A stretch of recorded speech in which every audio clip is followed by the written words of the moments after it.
And U.S. stocks are making a comeback, and oil prices are coming down, like President Trump predicted. Let's get a perspective on this from Allen Mendenhall, a former business school dean and senior advisor at the Heritage Foundation. Hi, Allen. On the price of oil, doing great. On the price of oil, what's your prediction on what's next, and what does this mean for prices at the pump? Yeah, well, so we know that the Strait of Hormuz is basically controlled by Iran, and about 20 million barrels of oil per day used to pass through before this conflict. And that's anywhere between 20 or 30% of all the world's oil going through there. The Middle East contributes about a third of the oil supply in the globe.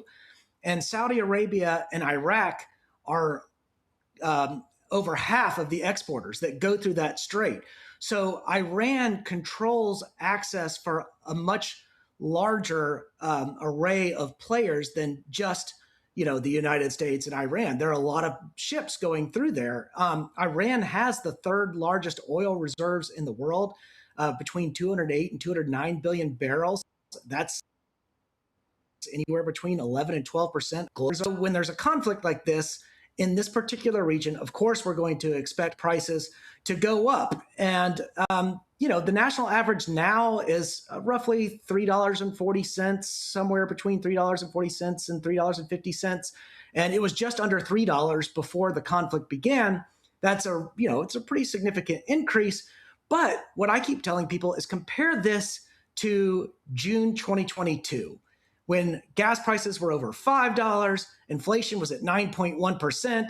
Right now, we've got a consumer price index at around 2.4%. That's much better. And gas prices, even though they've increased 17% or so, are still much, much lower than that June 2022 figure. So, it's important to put things into perspective. Yes, prices are always going to rise when there's Middle Eastern conflict like this.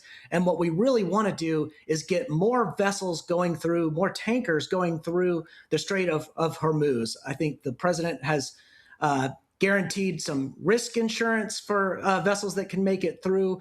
We had 150 or more of those vessels going through the strait every day before the conflict. Of those, 50 to 80 were actual oil tankers, but virtually oil tankers, and only about 8 to 10 vessels going through since this conflict started. So we're going. Understood. Thanks for the big picture. Now, are these big fluctuations in the oil price recently a big concern for the U.S. economy? Yes, of course. Whenever prices go up at the pump, they're a big concern. But one thing that's important to recognize is that China is basically the largest importer of this Iranian crude oil. And so it's going to be hurt kind of the most. And in some ways, the U.S. Can actually benefit from some of this instability. And that's because we're a net energy exporter. We export crude oil, refined petroleum, which is like crude oil once it's refined, the nice stuff, the gasoline, the diesel, the jet fuel. And so, we produce 13 million barrels of oil today. We're the largest oil producer in the world. So what we can be doing is exporting more, we're killing more, we can become energy independent, and that would really help our economy. In fact, it's crises like this that show how important it is for us to become even more energy independent than we are. I know during the Biden administration, we canceled the Keystone XL pipeline. We limited federal drilling, and we restricted drilling in Alaska, and all these things that made it harder to become energy independent. And this conflict shows how important it is to be energy independent. One kind of thing I don't hear people talking about a lot is we've got a totally new dynamic in Venezuela, which has the largest oil reserves in the world. And so, I think this new Western Hemisphere dynamic can really be a game changer, given how much oil we have in the United States, given how much oil there is in Venezuela. Well, here's Trump at his Doro presser recently. Let's listen in. The long-run oil supplies will be dramatically more secure without the threat of Iranian ships, drones, missiles, nuclear menace. So you heard him. Trump may be looking to shore up investors concerned about energy prices. How do you see it? Yeah, well, I think that's definitely true. So as I said earlier, we export large volumes of refined fuels. We have a refining capacity unlike most nations. Oil is a global commodity. So when there's something bad that happens in the Middle East, it's actually an opportunity for U.S. oil producers to earn more money. And actually, we can open some oil fields that we previously didn't have open, and we can increase drilling, we can increase production. And so, this is an opportunity for the United States to capitalize on this situation. And again, it gives us reason to make sure that we're energy independent. And actually, I heard your little segment beforehand about the G7 oil reserve releases. We'll see what happens there. Those have been released in before, like the Gulf War, Hurricane Katrina, but also when Russia invaded Ukraine, it was like the largest release ever. So the fact that these aren't being released suggests that these G7 nations and possibly the larger International Energy Agency, the IEA, don't see this conflict as so desperate that we need a release immediately. They seem to have at least some confidence that things are going to stabilize without the need to release these oil reserves.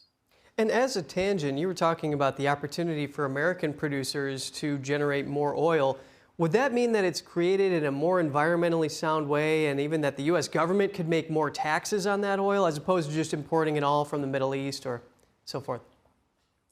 Yeah, so we need to produce more energy at home. We need to expand our oil and natural gas production. That means speeding up permitting for drilling, for pipelines. We already produce more oil than anywhere.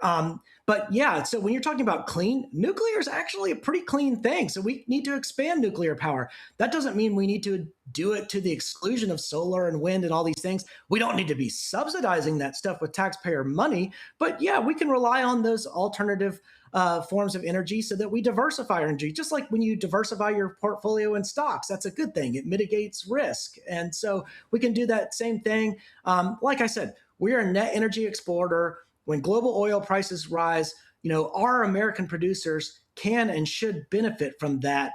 We don't need to just make the goal going green. We need to make the point to be national security. And you can be clean, you can be green while doing that. Again, I don't think subsidies are great for that, but there's nothing wrong with these alternative forms of energy in and of themselves as supplemental or alternative forms. And Trump talked about oil sanctions. Here he is. We're also waiving certain oil-related sanctions to reduce prices. So we have sanctions on some countries. We're going to take those sanctions off till this straightens out. Then who knows, maybe we won't have to put them on. There'll be so much peace. How could lifting sanctions impact the situation? Well, I think what he's probably referring to without naming the country is Russia. We have lots of sanctions on Russia. Russia is also a major exporter of oil, and it's going to have some windfall profits from this. It's going to have higher oil revenues. It's going to gain some geopolitical leverage. This is a distraction from the war with Ukraine. When Germany had an energy crisis a few winters ago, after Russia invaded Ukraine, Germany kind of panicked because it had to turn to Russia to, help with the energy. It said, oh, we're not going to be nuclear anymore. But then the problem was it was dependent on Russia, which is a single state supplier for them. So it had to try to turn to U.S. It tried to turn to Norway. But again, I think this is probably what the president is talking about. A lot of European countries, most of the EU countries, in fact, are seeing gas and oil spikes. They're seeing the potential for recovery threats and a rise in the cost of heating oil and things like this. So, it's the EU that's hurt probably the most by this situation, way more than the United States. And a lot of these European Union countries are unfortunately still pretty reliant on Russia, despite declaring Russia as this existential threat. Great conversation. Allen Mendenhall, thank you. Thank you.